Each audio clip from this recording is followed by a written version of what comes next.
오늘 하나님께서 주시는 말씀은 창세기 23장 1절에서 9절 말씀입니다. 제가 말씀 봉독하겠습니다. 사라는 100년 하고도 27해를 더 살았다. 이것이 그가 누린 횟수이다. 그는 가나안 땅 기럇 아르바 곧 헤브론에서 눈을 감았다. 아브라함이 가서 사라를 생각하면서 곡을 하며 울었다. 아브라함은 죽은 아내 옆에서 물러나와서 헷 사람에게로 가서 말하였다. 나는 여러분 가운데서 나그네로 떠돌이로 살고 있습니다.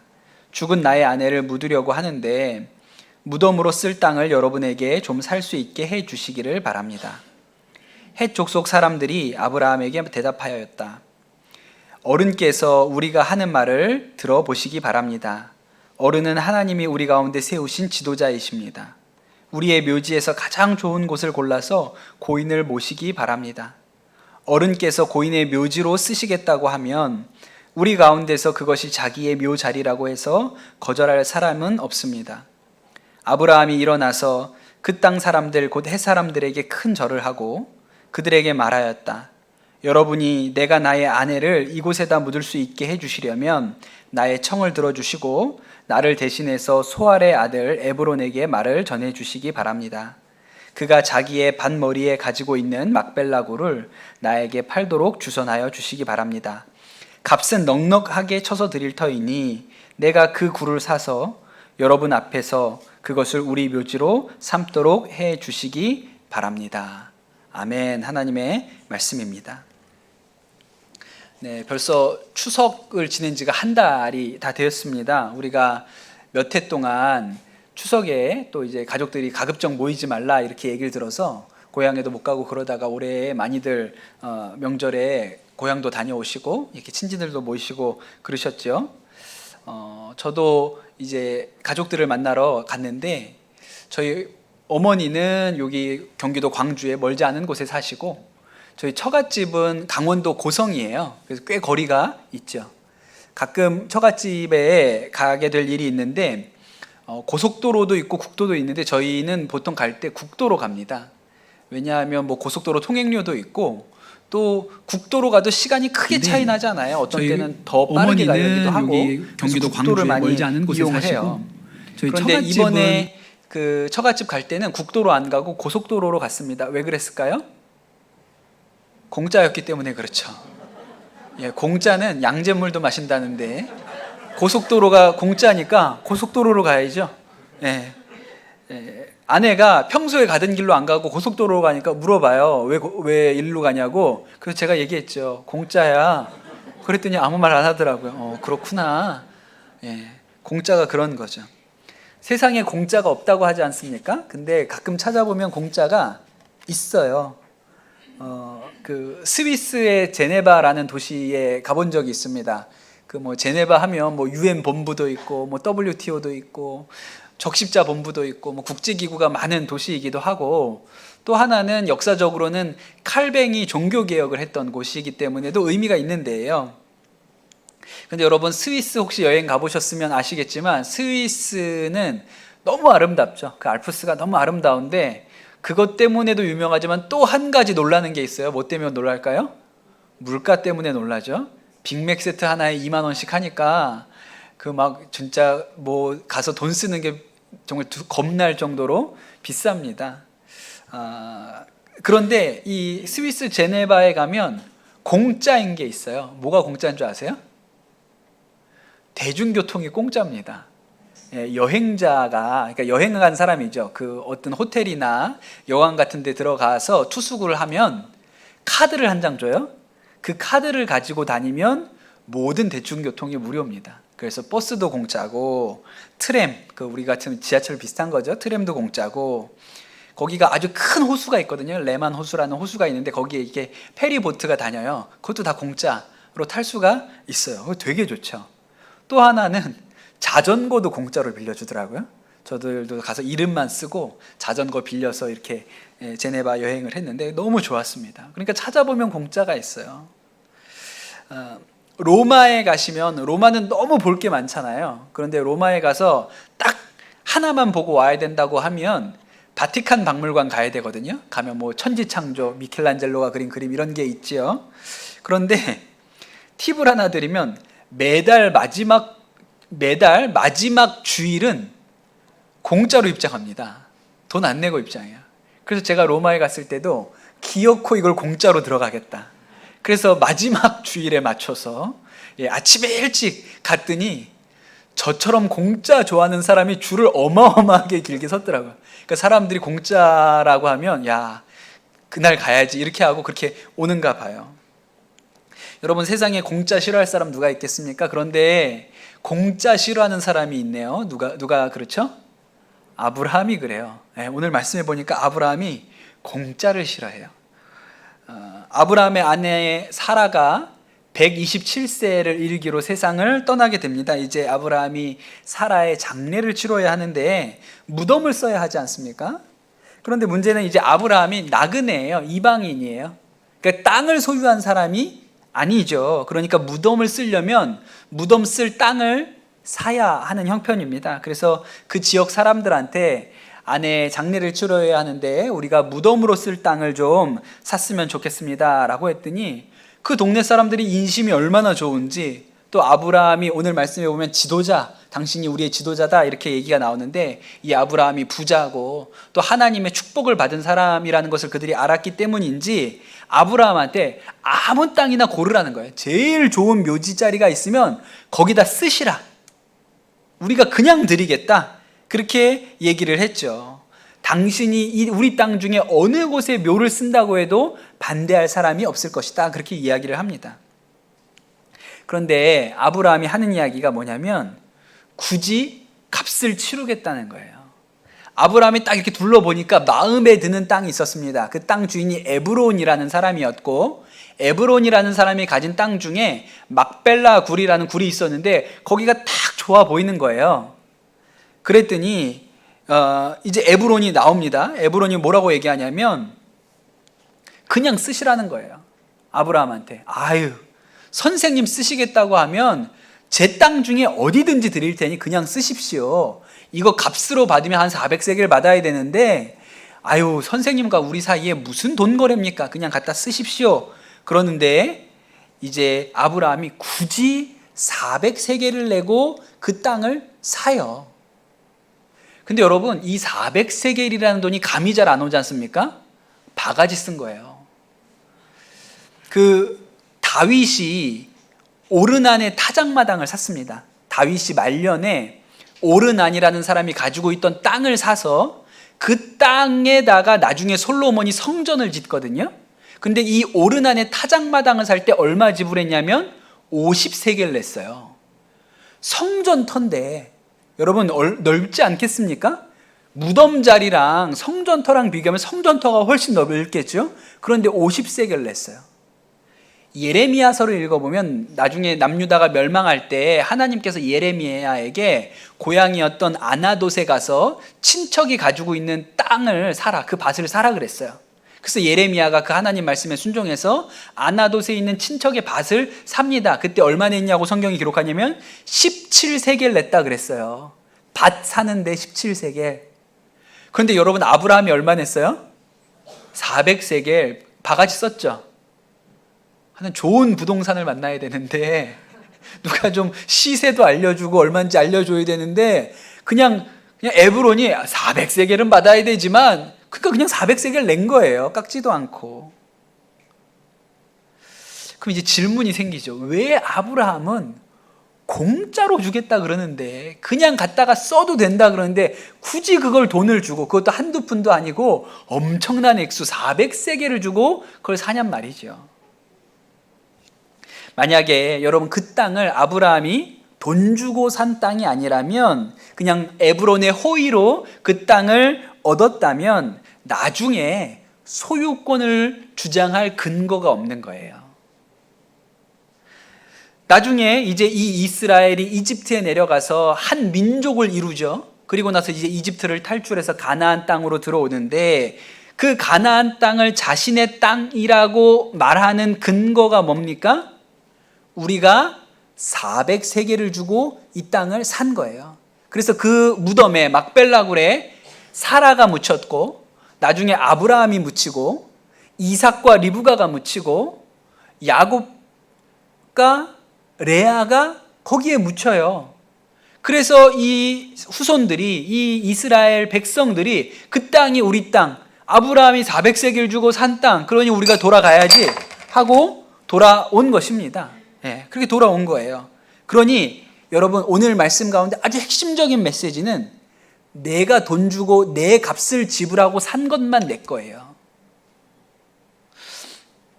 제가 어렸을 때 학교 다닐 때 보니까 우리가 공부할 때 참고서, 문제집 이런 거 사서 공부하지 않습니까? 그런데 가끔 누가 이게 참고서나 문제집 같은 걸 줄 때가 있어요. 그죠? 선생님이 공부를 열심히 하는 것 같아서 선생님들이 이렇게 공짜로 교사용 지도 자료라고 들어오는 거 있으면, 야, 이거 네가 갖다 공부해라, 이렇게 주시기도 하고, 또 누가 뭐 선배쯤 되겠죠. 미리 그 학년이 지나갔는데 그때 하나도 손을 안 대가지고 그런 책들 모아놨다가, 그런 건 꼭 어디 가서 어머니가 얻어 오시잖아요. 예, 남이 쓰던 문제집, 그러니까 하나도 안 했어, 새 거야, 네가 이거 가지고 공부해, 그렇게 해서 공짜로 문제집을 갖다 주지 않습니까? 근데 여러분, 그런 거 문제집, 참고서 누가 공짜로 주면 그거 가지고는 공부 안 합니다. 공짜 문제집, 공짜 참고서로 공부하는 사람이 어디 있어요? 그건 아무짝에도 쓸모가 없는 거예요. 왜? 공짜니까 할 필요가 없는 거죠. 우리 청소년들 잘 모르겠지만 옛날에는 이런 이야기들이 있었습니다. 그 아주 가난한 가정에서 태어나서 공부하고 싶은데 뭐 책 한 권, 참고서 한 권 살 돈이 없는 거예요. 그래서 돈을 진짜 한두 푼 모아가지고 내가 서점에 가서 딱 한 권 사야지, 공부할 책 딱 한 권 사야지. 그래서 한 권 사러 가요. 그럼 뭐 살까요? 뭐 살 것 같아요? 수학의 정석? 또 뭐 있죠? 옛날에 우리 성문 기본 영어? 그런 거 모르죠, 여러분? 그때 옛날에 그렇게 딱 한 권 살 수 있으면 돈 모아서 영어 사전 산다 그랬어요. 영어 사전. 영어 사전 한 권 사와가지고 그거 사들고 와서 뭐 해요? 근데 여러분, 문제가 있어요. 요새 애들은 사전을 모릅니다.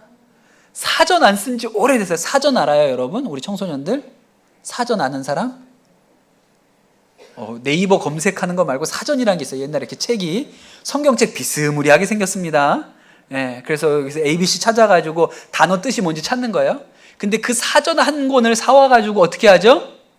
그냥 처음부터 외우는 거예요. A부터 그냥 순서대로 외워요. 그리고 한 장 다 외우면 어떻게 한다 그랬어요? 찢어가지고 먹는다 그랬어요.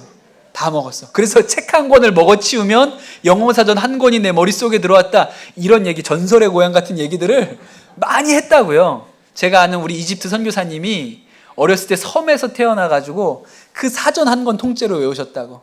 그래서 영어 잘해가지고 나중에 외국계 기업에 취직하고 나중에 선교사로 나가게 되셨다는 그 얘기 하시는 거 들었어요. 그랬다고요. 여러분, 내 돈 주고 산 것만, 내가 값을 치르고 산 것만 내 것이 되는 거예요. 제가 선한목자교회 사역할 때 그 선한목자교회에서 매달 유치부 아이들, 학교 아직 안 들어간 유치부 아이들에게 매달 이렇게 발행하는 그 성경 공부 이렇게 자료가 있어요. 꿀땅이라 그래서 학습지 같은 거, 성경 학습지 같은 걸 매달 아이들한테 내보내 주지요. 그래서 처음에 이제 이것을 찍어가지고 그냥 공짜로 나눠줬습니다. 근데 저는 처음부터 시종일관 제 철학은 공짜로 주면 안 된다는 거예요. 팔아야 된다. 이거를 돈을 주고 사가게끔 해야 된다는 게 제 철학이고, 결국은 돈을 공짜로 주던 것을 유료로 바꿨죠. 돈을 주고 사게끔 만들었어요. 왜냐하면 제가 가진 생각은 공짜로 주면 집에 가서 안 해요. 이걸 내가 돈을 주고 사야 할 가치가 있지, 그냥 준 거는 할 이유가 없어요. 우리 강남 선한목자교회에서는 공짜로 줍니다. 선한목자교회에서는 돈 주고 사야 되거든요. 근데 우리 교회는 돈 공짜로 줘요. 제가 아까도 1부 때 설교를 했더니 우리 아내가 저한테 와서 우리 교회는 열심히 한다고, 다 열심히 해가지고 사진 찍어 올린다고 우리 아내가 그러더라고요. 예, 감사합니다, 여러분. 공짜로 계속 드릴게요. 예, 아주 열심히 하신다니까. 열심히 안 한다 그러면 유료로 바꾸라 그럴 텐데 열심히 하신다 그러니까 공짜로 계속 하겠습니다. 우리 청소년들도 큐티책 공짜로 나눠주잖아요. 그거 4,000원이잖아요. 4,000원. 맞죠? 아닌가? 하여튼 그거 큐티책 매달 공짜로 주잖아요. 근데 공짜로 주면 해요, 안 해요? 안 해요. 하고 싶은 사람이 돈 주고 사서 하는 거죠. 내가 진짜 하고 싶으면요, 서점 가서 내가 내 돈 주고 사와서 하는 거예요. 근데 공짜로 주잖아요? 쌓여요, 집에. 예. 예, 뭐 냄비 받침 라면 끓이면 거기다 해놓고 이렇게 하지, 공짜로 하면 안 해요. 제가 청소년들 데리고 해마다 단기 선교를 나갔는데, 처음에 이렇게 신청받아서 가고 싶은 아이들을 단기 선교를 데리고 갔습니다. 근데 그렇게 해보니까 좀 문제가 있어요. 무슨 문제가 있냐면, 아이들이 가고 싶어서 가는 게 아니라 부모가 보내고 싶어서 가는 거예요. 부모가 너 좀 가라, 너 좀 가라. 그래서 가요. 그러니까 애들이 그렇게 단기 선교를 나가서 밖에 해외를 나가고 선교하러 나가는데도 그냥 그렇게 좋은 생각이 없어요. 그냥 뭐 왔나 보다 이래요. 나중에 중국하고 러시아 이렇게 다니면서 우리가 기도하고 전도하고 이런 일을 하는데, 나중에 그렇게 온 아이들은요, 자기가 갔던 데가 중국인지 러시아인지도 구분을 못해요. 러시아에 와서 목사님 여기 중국이요? 진짜 왜 그러냐 넌 진짜. 러시아잖아. 저기 한문이야 러시아 말이야. 이런 상황이에요. 또 한 가지 문제가 있는데, 뭐가 문제냐면 부모님이 어느 정도 재력이 있어야 가는 거예요. 단기 선교를 가는데 뭐 돈이 한 100만 원 이상 이렇게 드니까 그 정도 부모님이 아이를 위해서 쓸 수 있어야 가는 거죠. 청소년쯤 되면 아이들이 이미 알아요. 우리 집은 좀 어렵겠다. 이게 100몇만 원 내고 가야 된다는데 우리 집은 좀 우리 엄마 아빠 상황을 보면 좀 어려울 것 같아. 그러면 그런 아이들은요, 신청도 안 해요. 가고 싶은 마음이 있어도 안 되는구나 이렇게 생각을 해요. 그래서 제가 이걸 바꿔야겠다고 생각했어요. 그래서 333 원칙이라는 걸 만들었습니다. 333. 제가 지난주 금요일에는 생존의 333을 가르쳐 드렸는데, 오늘은 단기 선교의 333을 가르쳐 드릴게요. 단기 선교의 333은 뭐냐면, 선교비가 대략 한 100만 원 정도가 들잖아요. 그러면 부모님은 딱 30만 원만 부담해요. 부모님은 부모님이 내야 될 돈은 30만 원이에요. 그러니까 뭐 엔간하면 하실 수 있어요. 애들 뭐 해외로 보내는데 30만 원만 부모님 내시면 돼요. 30만 원은 교회가 부담해요.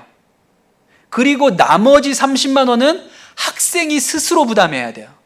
그건 절대로 부모님한테 손 벌려서 달라고 하면 안 되고, 학생이 스스로 부담해서 30만 원을 해야 돼요. 이게 333 원칙이거든요. 그래서 일단 가격에 대한 부담이 확 낮아지니까 가겠다고 하는 애들이 확 많아졌어요. 그래서 이제 다 데려갈 수가 없고 인터뷰를 해서, 왜냐하면 교회에서 30만 원 부담해 주니까 인터뷰를 해서 뽑아서 갑니다. 가고 싶은 애들 중에 뽑아서 가요. 근데 여러분, 인터뷰의 가장 핵심적인 질문은 얘가 얼마나 예수님 잘 믿는지, 교회 학교 와서 봉사 얼마나 많이 하는지 이런 게 아니고요, 30만 원 어떻게 준비할 건데, 이게 제일 핵심적인 질문이에요. 네가 30만 원 어떻게 준비할 건데. 그냥 그 자리에서 합격하는 애들이 있어요. 면접 현장에서 합격, 넌 가자 이렇게 하는 애들이 있거든요. 어떤 애들이 그렇게 할까요? 저는 지난해부터 단기 선교 가고 싶어서 용돈 모으고 세뱃돈 모아서 30만 원 준비해 놨습니다. 그럼 합격. 그냥 그 자리에 합격이에요, 걔는. 근데 제가 하다 보니까 진짜 기가 막힌 애도 하나 나왔어요.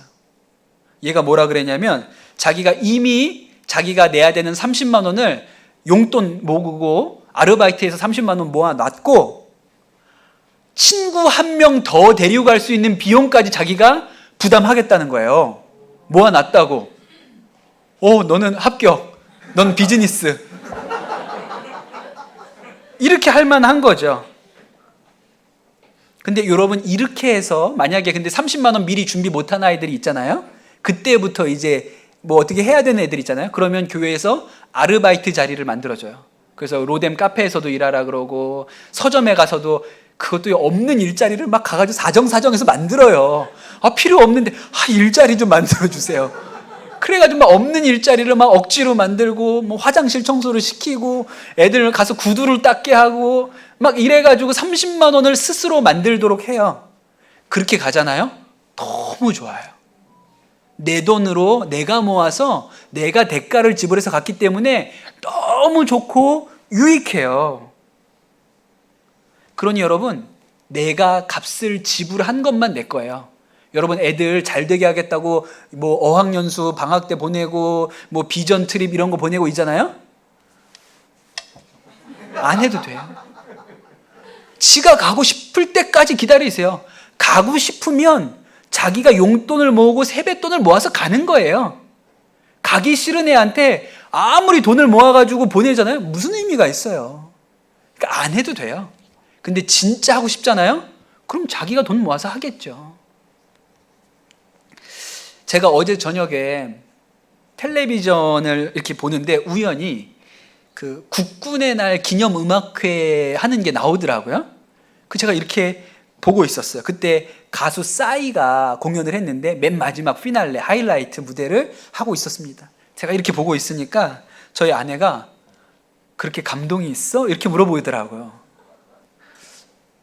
그래서 제가 진짜 이렇게 몰입해서 보고 있었거든요. 아, 감동이 있는 게 아니고 내일 설교 때 이 얘기를 해야 될 것 같아. 그랬거든요. 가수 싸이가 2018년 국군의 날 행사 때도 공연을 했습니다. 그때가 건군 70주년이었어요. 여러분 이게 올해가 74주년인가 그런 것 같아요. 근데 이게 공으로 떨어지는 때가 특별한 해잖아요. 70주년, 60주년 이런 게 중요하잖아요. 그래서 그때 건군 70주년이라고 해서 아주 행사를 이전과 다르게 아주 독특하게 했습니다. 용산에 있는 전쟁기념관 앞에서 뭐 문재인 대통령 참모 총장들 다 모아놓고 아주 행사를 좀 독특하게 했는데 그 하이라이트 무대를 싸이가 공연을 했어요. 그런데 그게 70주년 기념 행사였는데 2008년에 있었던 60주년 기념 행사 때도 싸이가 노래를 불렀습니다. 그때는 싸이가 군복무 중이어서 일병이었어요. 일병 계급장 달고 거기서 공연을 하고 노래를 불렀죠. 근데 여러분 궁금하지 않습니까? 국방부는 왜 이렇게 싸이를 좋아할까요? 국방부 행사, 국군의 날 행사 때마다 싸이를 부르는 거예요. 그것도 제일 중요한 행사 때. 사실은 싸이가 70주년 행사하면서 뭐라고 얘기했냐면 80주년 때도 자기가 와서 불러주면 하겠다 그랬어요. 근데 74주년 행사 때 또 했거든요. 왜 이렇게 싸이를 좋아할까요? 대세는 BTS잖아요. 싸이는 강남스타일 이후로는 지어졌잖아요. 근데 왜 BTS가 아니고 싸이가 국군의 날 공연을 할까요? 싸이가 치룬 대가가 있기 때문에 그렇죠. 싸이가 군복무 2번 한 사람이잖아요. 처음에 산업기능요원이라 그래가지고 그 방위 산업체에 들어가서 군복무를 대신에 36개월 길게 하는 그 산업기능요원으로 복무를 했는데 어느 쇼프로에 나와가지고 그 30개월 복무하면서 52번이나 공연을 했다고 자기 입으로 얘기를 했어요. 그래서 발칵 뒤집어졌죠.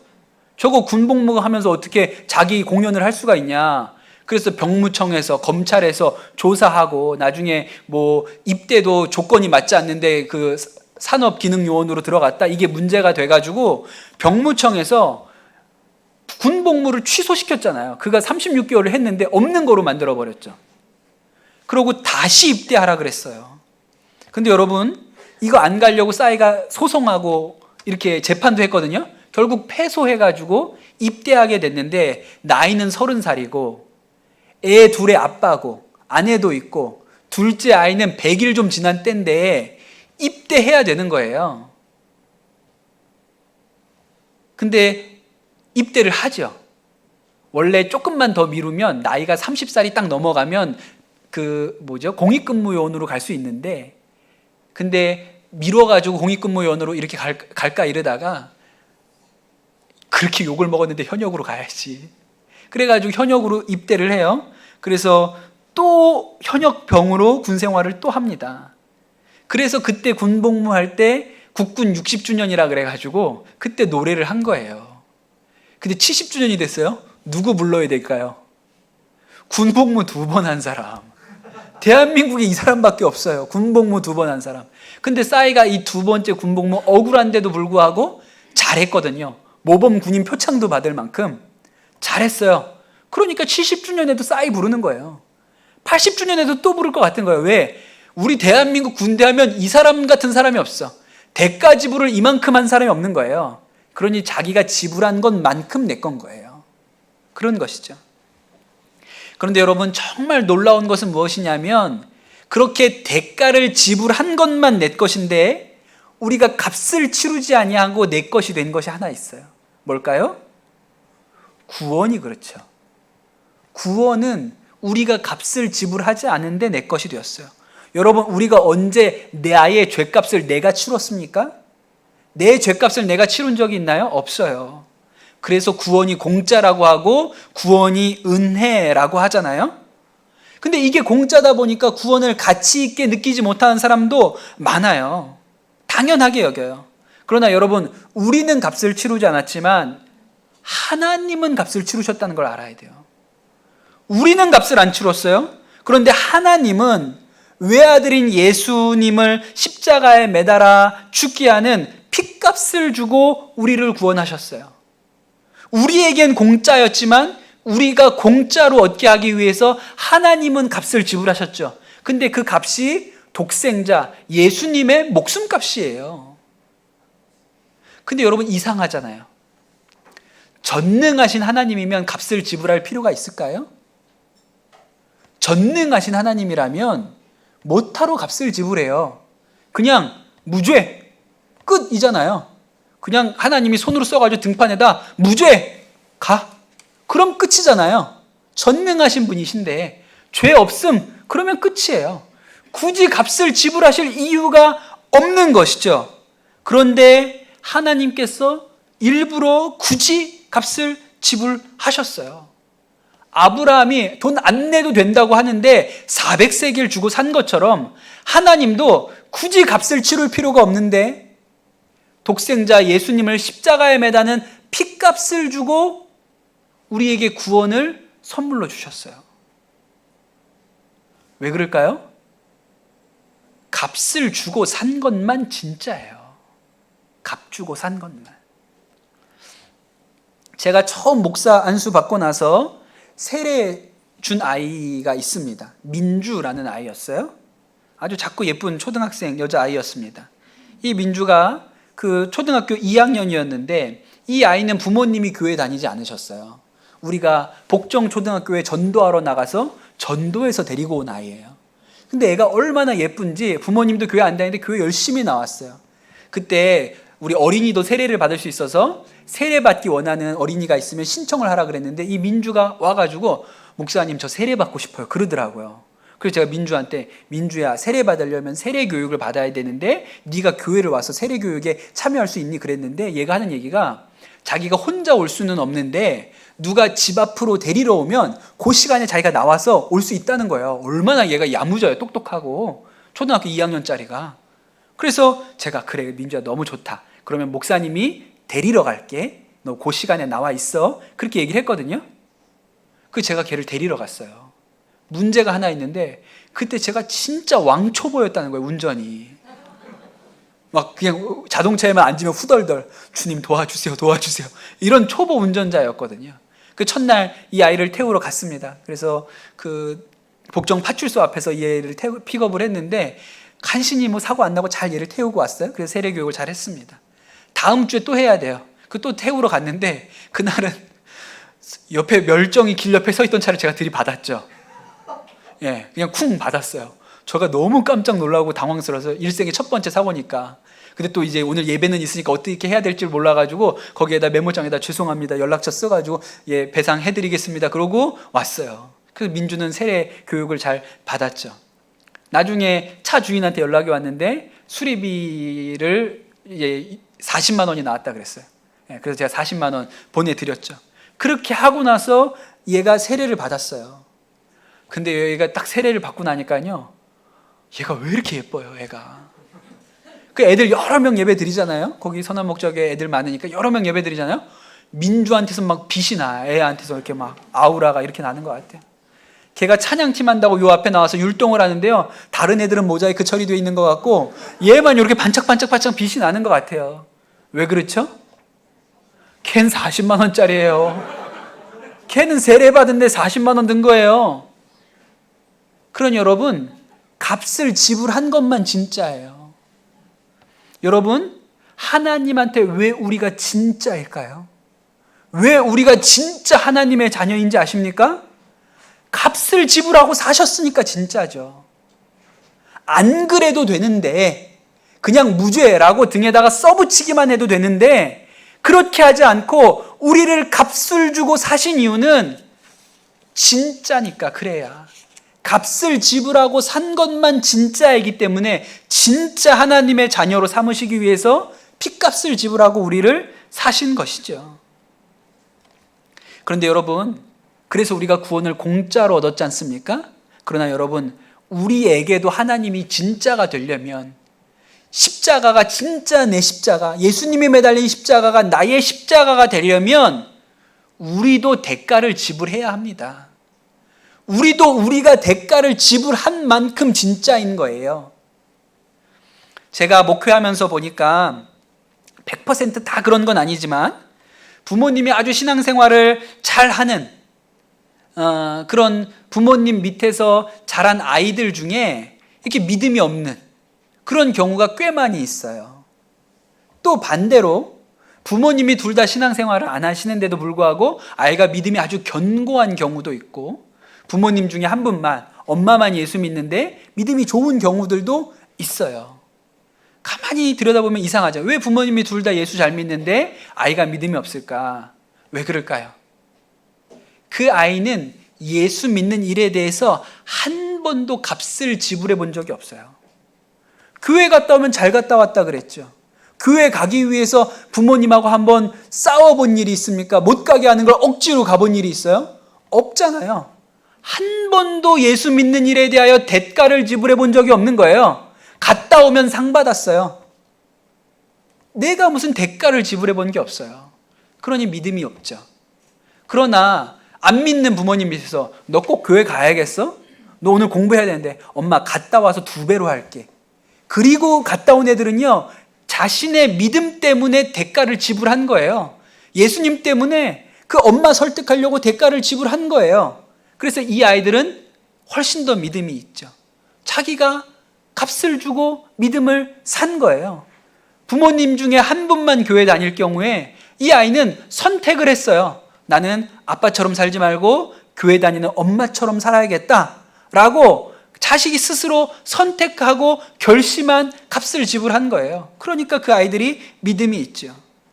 그러니 여러분, 예수님 때문에 손해본 적 있는 사람, 예수님 때문에 헌신해 본 적 있는 사람, 예수님 때문에 전도하고 길거리에 나가서 사람들한테 외면당하고 손가락질 당해 본 적이 있는 사람, 예수님 때문에 어려운 일에 순종해 본 일이 있는 사람한테 예수님이 진짜인 거예요.